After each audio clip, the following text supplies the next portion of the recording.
Kalau mereka bilang ini karena luka tembakan di mata dan paha, lalu dari mana itu luka tembakan di jantung dan di paru? Kalau dikatakan oh itu luka sudah ada dari sebelumnya, oh kalau luka dari ada sebelumnya, kenapa kedua-duanya masih hidup di KM 50? Masih hidup di KM 50. Banyak saksi yang datang saudara, banyak saksi yang memberikan yaitu kesaksian.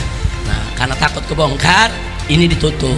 Komnas HAM tidak mengupas, pengadilan tidak menyidangkan. Makanya saya sebut skenario aneh yang gagal. Kesimpulan saya dari kasus-kasus ini yang ditutupin ini aparat atau pemerintah menganggap publik termasuk saya di dalamnya itu buta, tuli dan tolol gitu. Sehingga nerima saja apa yang disampaikan. Apa yang disampaikan Kapolda, apa yang disampaikan oleh juru bicara BIN, apa yang disampaikan oleh segala macam aparat, termasuk apa yang disampaikan oleh Komnas HAM. Kesimpulannya, saya dengan banyak lah yang lain katakan bahwa oh rupanya aparat dan pemerintah ini menganggap ini rakyat ini buta, tuli, tolol. Enggak Pak, Bapak Ibu, rakyat itu tidak buta, tidak tuli, tidak tolol. Kesimpulan saya tadi ya berkaitan dengan kasus ini yang sudah dilaporkan kepada Presiden dan sekarang ini kita tindak lanjuti apa yang saya Presiden. Apalagi ada pernyataan dari Menko Polhukam bahwa ini cuman imajinasi atau TP3 tidak memberikan laporan dan sebagainya. Itu menusuk hati orang-orang yang berpendidikan. Padahal saya punya rekaman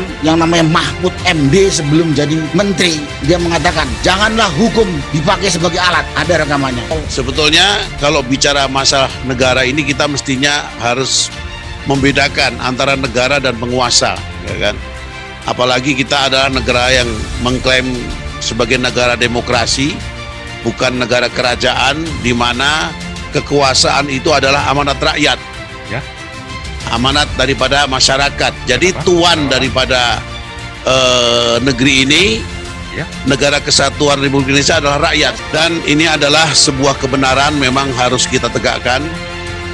Jadi runtuhnya satu negara itu apabila keadilan sudah tidak bisa ditegakkan lagi, maka itu satu indikasi bahwa negara tersebut akan hancur. Habib Rizik bongkar skenario bohong KM 50, penembakan Laskar FPI terkuat, pistol dan peluru beda, ini lucu.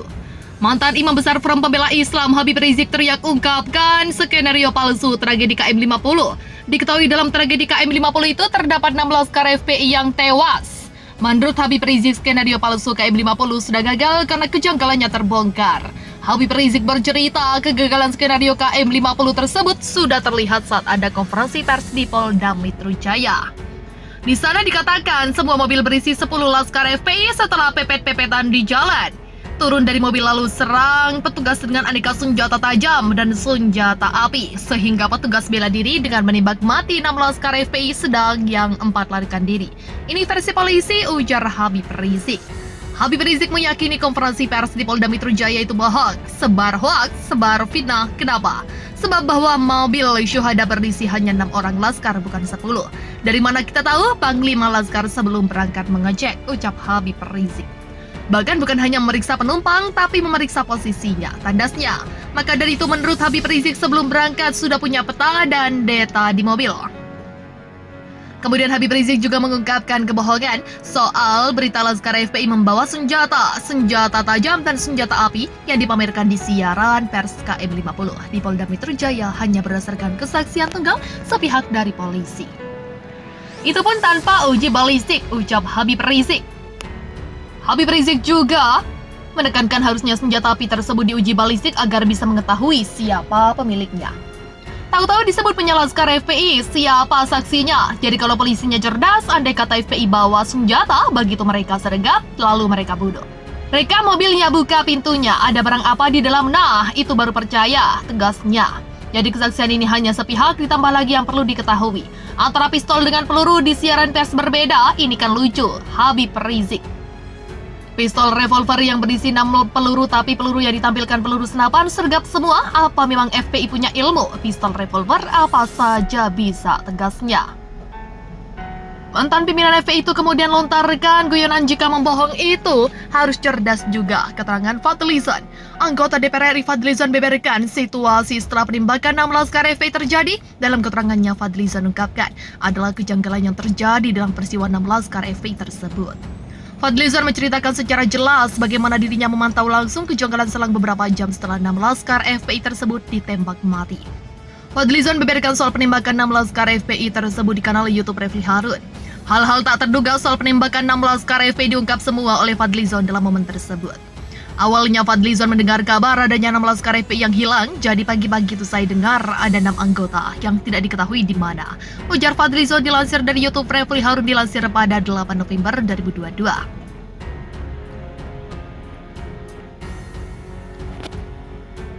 Kemudian sorenya Fadlizon mengaku ditelepon oleh Ketua FPI Jakarta untuk membantu.